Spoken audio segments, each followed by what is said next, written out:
రాజుల 2వ గ్రంథము 4వ అధ్యాయం 1వ వచనం 2వ వరుస. అతడు యెహోవా యందు భక్తి గలవాడై ఉండునని నీకు తెలిసే ఉన్నది. ఇప్పుడు అప్పులవాడు నా 2 కుమారులను తనకు దాసులు గుండుట కొరకే వారిని పట్టుకొని పోటకు వచ్చి ఉన్నాడు. అప్పులవాడు. There is not only death in the family, there is డెబ్ట్ ఇన్ ద ఫ్యామిలీ. ఆ కుటుంబంలో మరణం మాత్రమే కాదు, ఆ కుటుంబంలో అప్పు కూడా ఉంది. ఆయన అవిశ్వాసి కాదు. ఎవరంటే ఈయన ఎలీషా దగ్గర ఉన్న ఒక ప్రవక్త. ఇలాంటి వ్యక్తి అప్పు చేయొచ్చా? ప్రవక్త అప్పు చేయొచ్చా? విశ్వాస అప్పు చేయొచ్చా? చేయొచ్చా చేయకూడదా? మేమంతా అదే కదన్నా చేసేదంటారా? చేయకూడదని అబద్ధం చెప్పొద్దండి. ఇక్కడ చేసిన వాళ్ళు చాలామంది ఉన్నారు. మరి ఈయన దేవుని యొక్క ప్రవక్త అయ్యండి ఎందుకు అప్పు చేశాడు? కొంతమంది బైబిల్ పండితులు అంటారు ఏమనంటే అప్పు చేశాడు కనుక చనిపోయాడు అని. అప్పు ఎందుకు చేశాడు? బహుశా 2-3 కారణాలు ఉండవచ్చు. మొదటి కారణం ఏమై ఉండవచ్చు? ఎందుకు అప్పు చేసి ఉండొచ్చు? తనకి చాలా భయంకరమైన రోగం వచ్చిండొచ్చు, మరణకరమైన రోగం. దానికి ఎక్కడ విరుగుడు కాలేదేమో, వాళ్ళని చూయించుకోవడానికి ప్రయత్నం చేశాడేమో. దాని కొరకు ఎవరైనా డబ్బులు ఇవ్వడానికి ముందుకు వస్తే బహుశా ఆరోగ్యాన్ని ఆశపడి ఆ డబ్బు తీసుకుని వెళ్ళి తన ప్రయత్నం ఏమైనా చేసిండొచ్చు. ఆయన రోగం బాగాలేదు, చనిపోయాడు. రెండవది ఎందుకు అప్పు చేసిండొచ్చు? ఆయనకి 2 కొడుకులు ఉన్నారు. బహుశా వాళ్ళు ఏమన్నా పేమెంట్ సీట్లో చదువుతామని చెప్పినారేమో తెలియదు, మేనేజ్మెంట్ కోటాలో చదువుతామని చెప్పినారేమో తెలియదు. ఎందుకంటే ఎంసెటిల్ సీట్లు రావుగా మనకు. సాధారణంగా బిలీవర్స్కి అన్ని పేమెంట్ సీట్లే మేనేజ్మెంట్ కోటానే. నాకు అనిపించేది ఆరంభంలో ఇంజనీరింగ్ కాలేజీలు ఇప్పుడు 586, 578 ఉన్నాయి కదా మన రాష్ట్రంలో. ఎందుకు ఇన్ని పెట్టారా అని తర్వాత తెలిసింది ఏంటంటే ఇవన్నీ బిలీవర్స్ కొరకే పెట్టారు అని. పేమెంట్ సీట్లు, మేనేజ్మెంట్ సీట్లు. చదువుకోముగా, మంచి ర్యాంక్ రాదుగా, కనుక ఇంకేం చేయాలా? కనుక తన కుమారులకు ఏమైనా చదువు అవసరం ఉంది, చేశాడేమో. లేదా మూడో కారణం ఏమై ఉండొచ్చు? హెచ్చులకు పోయినాడేమో. కొంతమంది బిలీవర్స్ కూడా హెచ్చులు ఉంటారు కదా, ఏం లేకపోయినా సరే ఒక పెద్ద ఇల్లు కొంటారు, ఏం లేకపోయినా సరే ఒక పెద్ద కారు కొంటారు. ఏదో చిన్న ఉద్యోగం చేస్తుంటారు, బ్యాంకులో లోన్ ఇస్తామంటుంటారు, లోనేగా ఇచ్చేదని అనుకున్నారు. ఇప్పుడు అమెరికాలో ఇంత సంక్షోభం రావడానికి ఒకే ఒక కారణం. ఏంటి కారణం అంటే రియల్ ఎస్టేట్స్. ఇల్లు కట్టడానికి కారణం. ఇల్లు నీకు లేదనుకో, అమెరికా బ్యాంక్ వాళ్ళు ఒకటి ఏం చేస్తారంటే, లేమన్స్ బ్యాంక్ వాళ్ళు ఇల్లు ఎవరికి లేదో వాళ్ళకి ఇల్లు ఇస్తామన్నారు. అంటే డబ్బులు ఇస్తాం, మీరు ఇల్లు కొనుక్కోండి అన్నారు. ఇంతకుముందు దానికి కూడా నియమాలు, సూత్రాలు ఉండేవి. ఇంతుంటే ఇస్తాం, ఇంతుంటే ఇంత విలువగల ఇల్లు, ఇంత ఇన్కమ్ ఉంటే ఇంత విలువగల ఇల్లు ఇస్తాం అనేది ఉండేది. ఇప్పుడు ఈ బ్యాంక్ వాళ్ళు ముందుకు వచ్చి ఏం చేశారంటే, నువ్వు ఎలాంటి ఇల్లు కావాలని కొనుక్కోవచ్చు, అంత డబ్బు మేము ఇస్తామన్నారు. ప్రజలు దిబ్బడిగా వచ్చి బ్యాంక్ మీద పడిపోయారు. ఇంకా ఇళ్ళు కొనుక్కోవడానికి డబ్బులు ఇచ్చేయడమే. చూడండి, మనకు వచ్చే 1 లక్ష రూపాయలు వస్తుంది అనుకో సంవత్సరానికి. మనం 10 లక్షలు 20 లక్షల ఇల్లు కొంటే దాన్ని అప్పు తీర్చేది ఎప్పుడు? కనుక మొదటి నెల వాడు బ్యాంకు కట్టలేకపోయాడు, 2వ నెల కట్టలేకపోయాడు, 3వ నెల కట్టలేకపోయాడు. అట్లా లోన్ తీసుకునే వారు ఎవరు బ్యాంకు కట్టలేకపోయారు. బ్యాంకు దివాళా తీసింది, గవర్నమెంట్కి అప్పచెప్పేశాడు, బ్యాంకులో నుండి బయటకు వచ్చాడు. అలాగే మిగతా బ్యాంకులన్నీ దివాళా తీసాయి. అమెరికా దివాళా తీసింది, భారతదేశం చుట్టుపక్కల దేశాలు దివాళా తీస్తాయి. ఇప్పుడు ఆంధ్రప్రదేశ్ కూడా దివాళా తీయటానికి సిద్ధంగా ఉందేమో. A simple thing. ఒక అప్పు అనేది ప్రపంచం యొక్క ఆర్థిక వ్యవస్థను కూలగొట్టింది. గుర్తించావా? ద స్ట్రెంగ్త్ ఆఫ్ ద డెప్త్ is to bring the nation, the world into depression. అప్పు యొక్క బలం ఎంత గొప్పదంటే ఇంత ప్రపంచ ఆర్థిక వ్యవస్థను ఒక్కసారిగా కూలిపోయింది. ఇప్పుడు ఎంత బాగా మేడలు కట్టుకున్నారు అందరూ. సాఫ్ట్వేర్ ఇంజనీర్ అవుతా, అమెరికాకి వెళ్తా, డాలర్లు సంపాదిస్తానే. ఇప్పుడు ఎవరినైనా మనం వెళ్ళి, ఏం బ్రదర్ అమెరికాకి వెళ్తారా? బ్రదర్ అక్కడ ఎవడు పట్టించుకుంటారండి? ఏమండి పొలం దగ్గరికి వెళ్తారా? ఇక్కడ ఎవడు పట్టించుకుంటారండి? ఇప్పుడు ఎవరైనా మనం అడగటానికి భయం వేస్తుంది. వాళ్ళు సాఫ్ట్వేర్ ఇంజనీర్ అంటే ఏమిటండి మీరు ఏం చేస్తున్నారంటే, ఏమో చేస్తున్నానులే అన్న. ఇంతకుముందు ఏం చెప్పేవాడు?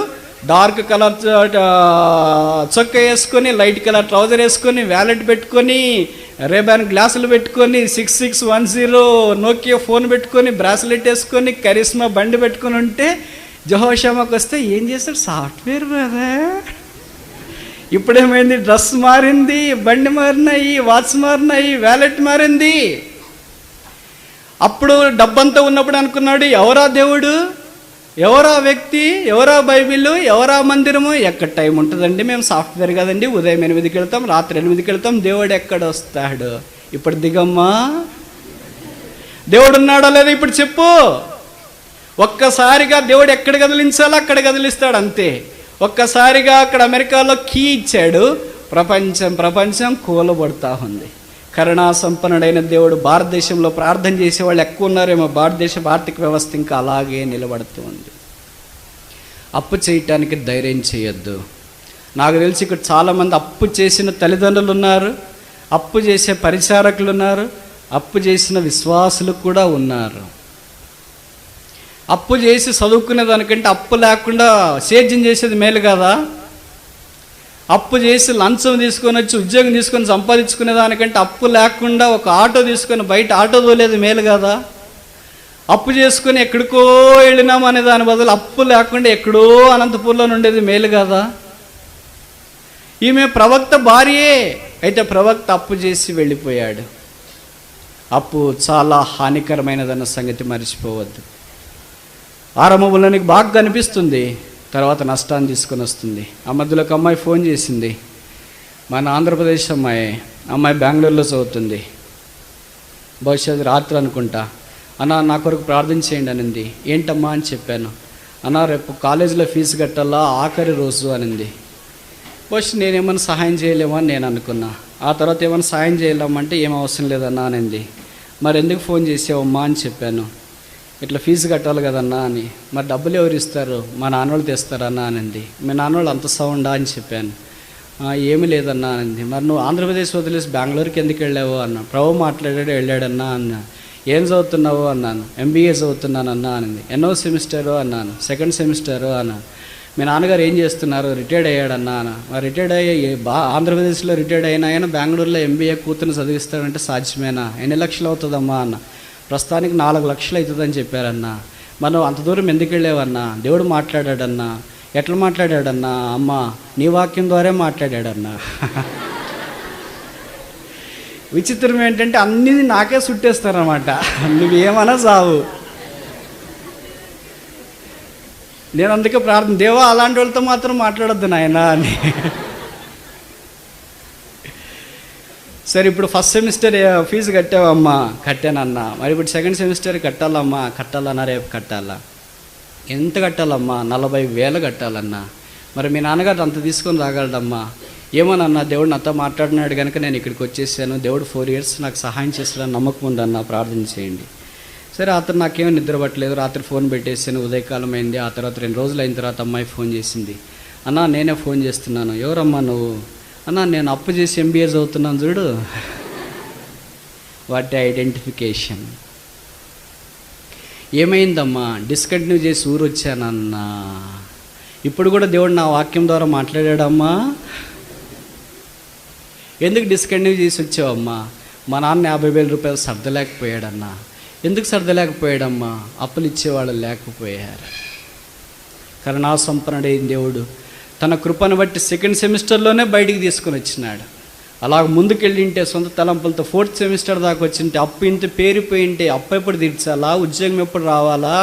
పెళ్ళి ఎప్పుడు కావాలా? జీవితం ఎప్పుడు మార్చబడాలా? వాళ్ళ నాన్న అప్పు చేసిన మన షుగరు బీపీ ఎక్కువైపోయి గుండె నొప్పి వచ్చి కేరుకు పోయి చనిపోవాలా? ఇన్ని సమస్యలు ఒక్క అప్పు ద్వారా వస్తాయి. ఆలోచించేవా? అనేకసార్లు పిల్లలు కూడా పోటీ పడతారు. డాడీ వాళ్ళ అమ్మాయి మెడిసిన్ చదువుతుంది కదా, నన్నెందుకు చదివించు? అప్పు చేసి తీసుకురా, నేను ఎలాగైనా సరే పేమెంట్ సీట్లోనైనా నేను చేరుతా. అదేదో వాళ్ళు చదువుతున్నారు కదా, నేను కష్టపడి కళ్ళ కొత్తులు వేసుకొని చదువుతా డాడీ అని అనొచ్చుగా. అట్లాంటి నోరు పొరపాటు మనకు ఉండదు. అప్పు తీసుకొని రావడానికి తల్లిదండ్రులను ఎంత మాత్రం ఏనాడు ప్రోత్సాహపరచొద్దు. ఎవరి సహోదరుడా సహోదరి, ఒకవేళ మీ నాన్నగారు అమ్మగారు నీకు తెలిసి నీ చదువుల కొరకు నీ కొరకు అప్పు చేస్తున్నారని తెలిస్తే అప్పు అవసరం లేదని దేవుని వాక్యాన్ని ఆధారం చేసుకొని నిలబడటానికి ధైర్యం చేయి. ఆ తర్వాత దేవుడు నిన్ను కరుణిస్తాడు. అరచు కాకు పిల్లలకు ఆహారం ఇచ్చి దేవుడు నీకు ఇవ్వడా? దేవుడు సామాన్యమైన వారిని పోషిస్తాడు, పేదలను విధవరాన్లను పోషిస్తాడు. బైబిల్ అంతా ఇలాంటి విధవరాన్ల విషయమై దేవుడు వ్యాజ్యమాడి చేసేవాడు. నువ్వేమో అప్పు చేసుకొని ఇంత ఉన్నతమైన ఉద్యోగం చదివే ఉండాలని ఏం లేదు. దేవుడు తన మందిరావరణంలోనికి లేదా పరలోక రాజ్యంలోనికి ఎంబీబీఎస్ వాళ్ళు లేరండి, సాఫ్ట్వేర్ వాళ్ళు లేరండి, హార్డ్వేర్ వాళ్ళు లేరండి, అమెరికా వాళ్ళు లేరండి, డబ్బులున్న వాళ్ళు లేరండి అని అనట్లేదు. పరలోక రాజ్యంలోనికి యేసు ప్రభు రక్తం ద్వారా కడగబడిన ప్రతి సామాన్యమైన రిక్షా కార్మికుడు మొదలుకొని అమెరికా వైట్ హౌస్ అధ్యక్షుడు దాకా ఎవరైనా వెళ్ళొచ్చు. దాంట్లో నువ్వు రావా? ఆ మధ్యలో ఒక సహోదరుడు ఫోన్ చేశాడు. పెళ్ళి అయిందన్నాడు, యవనస్తుడు, 2 పిల్లలు ఉన్నారంట ఆంధ్రప్రదేశ్లోనే. బ్రదర్ నా కొరకు ప్రార్థన చేయండి. దేని కొరకు ప్రార్థన చేయాలని చెప్పాను. ఆ బ్రదర్ చెప్పాడు, నేను రక్షించబడిన తర్వాత ఏదో కొన్ని పరిస్థితులను బట్టి అప్పు చేశాను. ఇప్పుడు అప్పు తీర్చాలని అనుకుంటున్నాను, కానీ తీర్చే మార్గం నాకు కనిపించట్లేదు. అప్పు చేశాను, అది వడ్డీ వడ్డీ వడ్డీ వడ్డీ చాలా ఎక్కువైపోయింది. ఇప్పుడు తీర్చడానికి కుదరట్లేదు. అయితే ఒకే ఒక మార్గం నాకు కనిపిస్తుంది. ఆ మార్గంలో నేను ఎలాగైనా అప్పు తీర్చాలని అనుకుంటున్నాను, ప్రార్థన చేయండి అన్న. ఏం మార్గం కనిపిస్తుంది బ్రదర్ అని అన్నాడు. అని అడిగాను. ఆయన అన్నాడు, అన్న నేను ఎవరితో చెప్పలేదు, కానీ మీతో మాత్రం చెప్తా, ఎందుకంటే దేవుడు నాకు మీతో చెప్పమని చెప్పాడు. ఆ తర్వాత మీరు అది అవునా కాదా సలహా చెప్పాలి, ఇది చేయొచ్చో చేయకూడదని. ఏంటి బ్రదర్ చెప్పండి అన్నాను. ఆ బ్రదర్ చెప్పిన మాట నేను మీకు చెప్తా, కానీ మీరు ఎప్పుడు అది ప్రయత్నం చేయొద్దు. ఆ బ్రదర్ అన్నాడు, అన్న నా కిడ్నీ అమ్మి అప్పు తీర్చాలనుకుంటున్నాను, ఇది అప్పు చేయొచ్చా?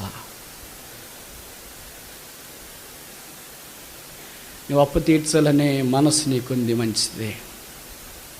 నీ దేహము దేవునికి ఆలయమై ఉన్నదని ఎరగవా? నీ దేహము విలువ పెట్టి కొనబడినదని ఎరగవా? విలువ పెట్టి కొనబడిన నీ దేహంలోని భాగాలు అమ్మటానికి ధైర్యం చేయడం న్యాయమా? యేసు ప్రభు రక్తం చేత కడగబడిన నీ దేహాన్ని వేరే వారికి డబ్బులు కమ్మివేయడం సమంజసమా? ఇలాంటి కొన్ని మాటలు ఆ సహోదరునికి చెప్పాను. ఆ సహోదరుడు అన్నాడు, అన్న మీ జవాబు నాకు నచ్చలేదు. నేను అప్పులతో ఆత్మహత్య చేసుకునేది మేలా, అప్పులున్న కారణం చేత నా కిడ్నీ అమ్మేసి అప్పులు తీర్చడం మేలా? ఏదో ఒకటి చెప్పండి. నేను అన్నాను, 2 మేలు కాదు. దేవుడు అన్యాయం చేయట అసంభవం. సర్వశక్తుడు న్యాయము తప్పాడు. పుట్టినవాడు ఆహారం ఉంచడా? నారు నాటినవాడు నీళ్లు పోయాడా? అరచు కాకిపిల్లకు ఆహారం ఇచ్చి దేవుడు నీకు ఇయ్యడా? గడ్డి లాంటి దానినే సొలొమోను కంటే వైభవముగా అలంకరించిన దేవుడు నిన్ను అలంకరించడా? యవనస్తుడా తొందరపడద్దు, ప్రార్థించి.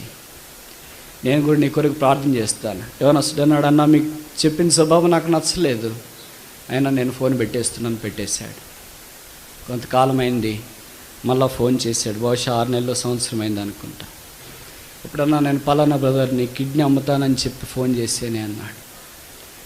బహుశా ఇప్పుడు ఫోన్ మాట్లాడడం నాకు కష్టంగా అనిపించింది. అమ్మేశాడేమో, ఇంకొకటి అమ్మటానికి పూనుకున్నాడేమో. ఫోన్ లిఫ్ట్ చేసి చెప్పండి బ్రదర్ అని చెప్పాను. అన్న దేవుడు గొప్పవాడు. ఏం చేశాడు? నేను కిడ్నీ అమ్మకుండా ఆపాడు. అంతటితో ఆగిపోయింది. ఇంకేం చేశాడు?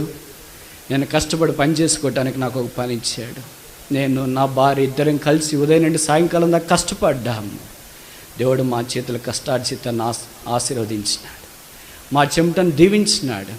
తన ప్రియులు నిద్రించుండగా యెహోవా వారికి ఇచ్చున్నాడు అన్న మాట నెరవేర్చినాడు. మాకిచ్చాడు. మేము అప్పులు తీర్చుకోవడం ఆరంభించినాము. అప్పు తీరిపోయింది. ఇప్పుడు మేము దేవుని అప్పు లేకుండా సేవిస్తున్నాము. మీ ప్రార్థనల కృతజ్ఞతలు. ఒకవేళ దేవుని మీద మనం విశ్వాసం నమ్మకం ఉంచకుండా మన దేహ భాగాలు అమ్ముకునింటే, ఆ సహోదరుడు అమ్ముకునింటే తన భాగాన్ని పొందలేడు కదా, తిరిగి ఆ కిడ్నీ రాదు కదా. అప్పులు తీర్చబడటానికి అనేక అవకాశాలు ఉండొచ్చు, కానీ నీ దేహంలో ఉన్న భాగాలు తిరిగి రావు. బహుశా ఇలాంటి కాని ప్రయత్నం చేయలేని సాతాను ఎప్పుడైనా నీ మనసులో నీ చెవిలో ఊరుతున్నాడేమో. ఈ సహోదరు చేసిన సంగతి ఏంటంటే, నా భర్త అప్పుల్లో ఉంచి నన్ను చనిపోయాడు కదా, నేను కూడా చనిపోతానని అనుకోలేదు. నా పిల్లలను కూడా పట్టిస్తానని అనుకోలేదు. ఇంక నేను ఎందుకు బతకాలని అనుకోలేదు.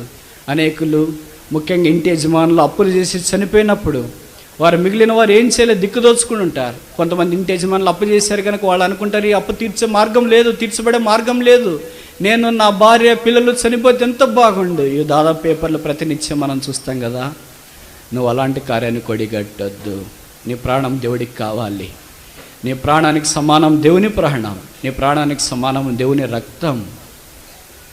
పాత నిబంధనలోనే ఓ సామాన్యమైన విధవరాలు అప్పులున్నప్పుడు, భర్త చనిపోయినప్పుడు తన కుటుంబాన్ని కట్టుకోవటానికి ఓ ధీరోదాత్తమైన స్థానం మీద నిలబడగలిగితే, 66 పుస్తకాలు కలిగిన బైబిల్ నీ చేతిలో ఉండి అప్పులను బట్టి నీవు నీ జీవితాన్ని నాశనం చేసుకోవాలని కోరడం న్యాయమ్మా?